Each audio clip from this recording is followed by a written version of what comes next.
Harare, late 1990s. For 5 bruising years, engineer-turned-entrepreneur Strive Masiyiwa fought Zimbabwe's state telecom monopoly in court. When the justices finally opened the door, his startup, Econet, switched on a private mobile network and an entire country stepped into a new communications era. Out of that legal victory came a family fortune and a continental ambition. If a market will not admit you, you force it open, lawfully, patiently, and in full view. That is the beginning of the Masiyiwa story, widely regarded today as Zimbabwe's richest family and one of Africa's most influential business dynasties. The saga begins with a technical question that became a political struggle. Did the mandate of the State Post and Telecommunications Corporation extend to cellular telephony? The government argued yes.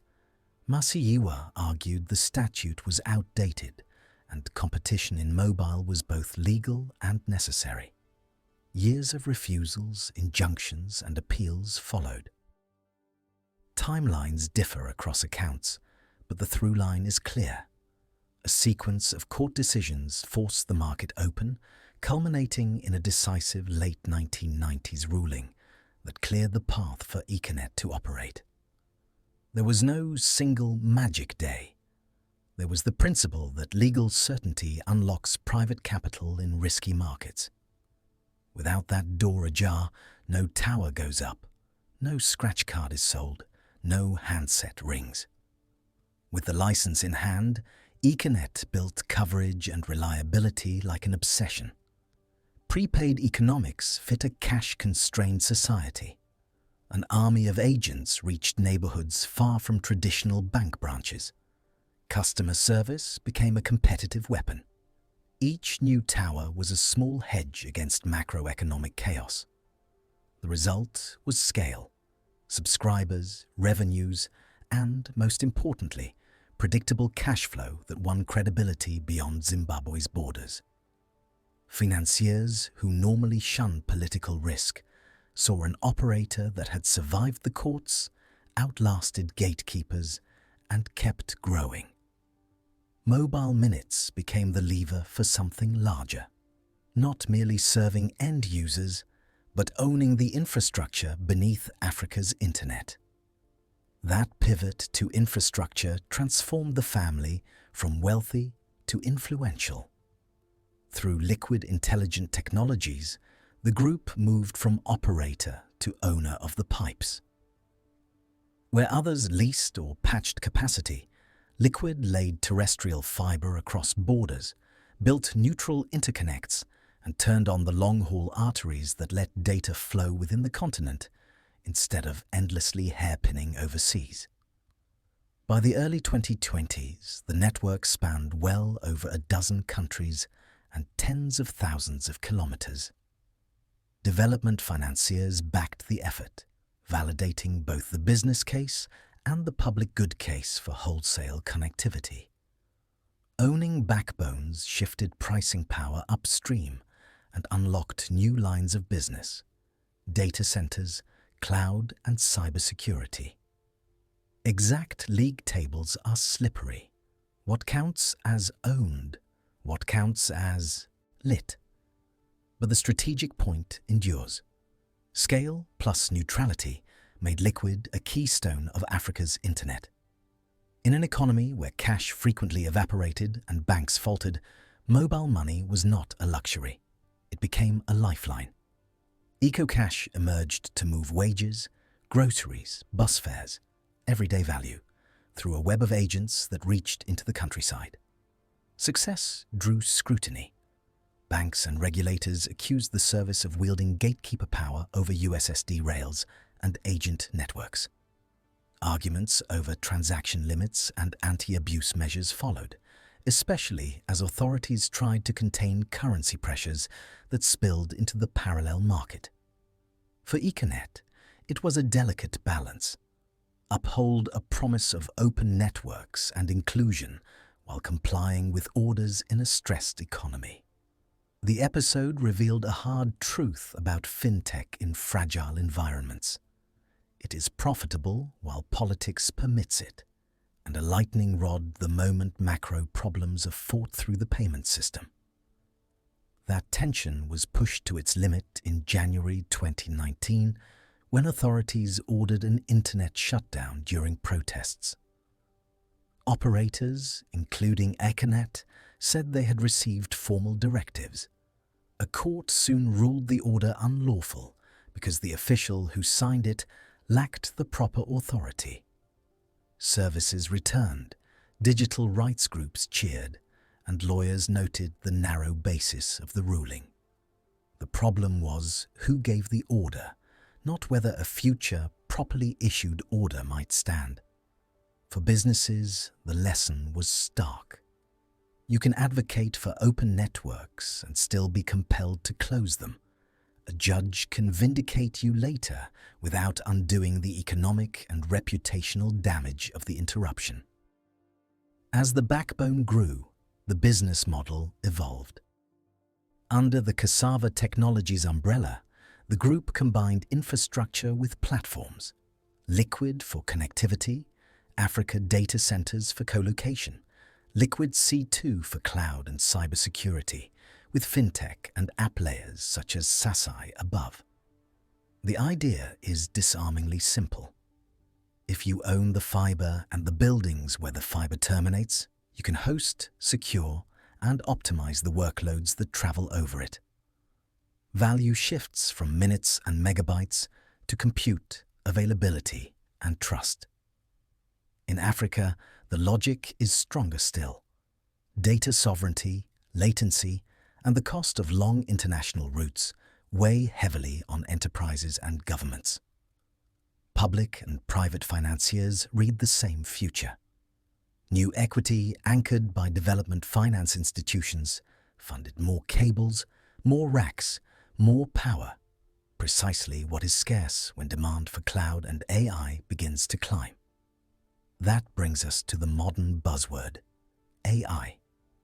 Cassava announced initiatives and partnerships aimed at sovereign cloud and GPU-driven workloads, with stronger emphasis on cybersecurity and compliance.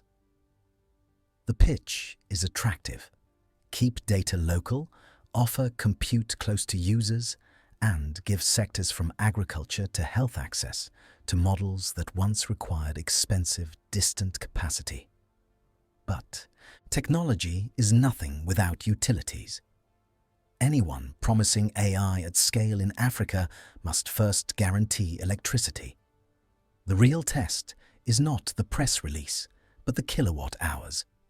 Can data centers stay cool in hot climates, run on affordable and preferably greener power, and meet enterprise-grade uptime? Delivery, not promises, will determine whether the next layer of growth sticks. Alongside the business, Strive and his wife Tsitsi built social legitimacy. What began in 1996 as scholarships for orphaned and vulnerable children grew into a broader focus on education, leadership, and targeted health interventions during crises like cholera and Ebola. In countries where the state cannot do everything, philanthropy does two things at once. It creates opportunity for the young, and it builds a network of alumni embedded later across companies, government, and civil society. It is sincere social investment, and it does shape reputation and relationships. A form of soft power that matters when you operate networks entire economies depend on. Global visibility reinforced the family's influence. When Netflix appointed Masiyiwa to its board in 2020, it signaled a wider recognition that African markets and entrepreneurs are central to the future of media and technology. Board seats bring ideas and partnerships. They also attract scrutiny. Governance, tax, and political neutrality come under a brighter light. That is the cost of prominence. Wealth estimates, meanwhile, rise and fall with currency swings and with the valuation of both listed and private assets. but the direction is consistent. Among Africa's top entrepreneurial fortunes, the Masiyiwa name is a fixture. The culture that emerges from this arc is one of long horizons and layered choices. First, win the right to compete, legally, publicly, and at personal risk. Second, build scale in a retail market that throws off cash. Third, shift to wholesale power by owning the backbone. Fourth, stack platforms above that backbone: cloud, cybersecurity, payments. So customers not only travel over your network, they also land in your facilities and buy your services. In parallel, invest in people through philanthropy, so talent and goodwill grow alongside the business. This is not a fairy tale. Internet shutdowns, regulatory clamps on ecocash, oscillating policy, these are scars on the same body. Yet the strategy has been remarkably consistent.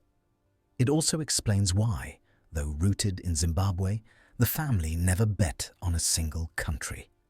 A fiber that connects city A to border B is more valuable if it continues through countries C and D. A data center in Nairobi earns more if it peers easily with facilities in Johannesburg and Lagos. A cloud service sells better when you can meet the latency and privacy demands of multiple jurisdictions. Regional thinking softens shocks. When one market slows, another cushions the blow. It also increases bargaining power with hyperscalers and content platforms that need capacity and landing points.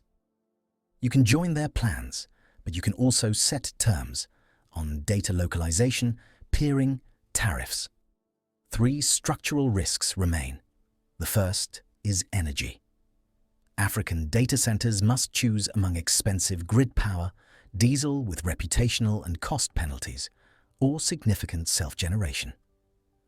The players that can make power both reliable and affordable, ideally greener, will win the next decade. The second is regulation. From payments to privacy to content, rules are changing fast. A platform company must be both compliant and assertive in the face of overreach. Otherwise, the advantages of scale evaporate. The third is capital. Fiber and data centers are capital hungry. Interest rates today are higher than a few years ago, and local currencies can be volatile.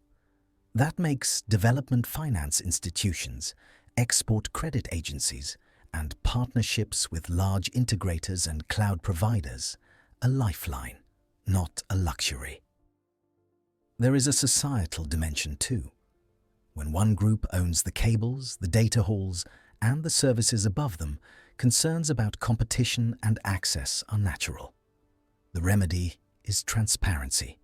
Clearly separated subsidiaries with arm's-length pricing, real carrier neutrality, and a genuinely level field for rivals who need to plug into your infrastructure. Liquid has long waved the neutrality flag. Credibility ultimately rests on how easily competitors can buy capacity and peer. In fintech, the logic is similar. Dominance demands interoperability, clear tariffs, and oversight that prevents abuse without strangling innovation. That will be the practical test in the years ahead. Meanwhile, the economics of connectivity keep changing. Price per megabyte falls. Growth comes from more traffic and from higher margin services. That explains the focus on cybersecurity, not as a bolt-on, but as a baked-in requirement for any contract with a bank, a government, or a retailer. It also explains the AI ambitions. Win workloads, and you keep customers longer. But AI is simply the top layer. Without fiber and power, it's air. In the end, the Masiyiwa playbook is infrastructure pragmatism with spreadsheet discipline. Invest where demand feels inevitable. Endure the lean years and wait for network effects to do their quiet work. There is also a personal note. In public talks, Masiyiwa often emphasizes the moral lesson of his legal battle: refuse corruption, even if it costs time and money. Lose if you must, and try again.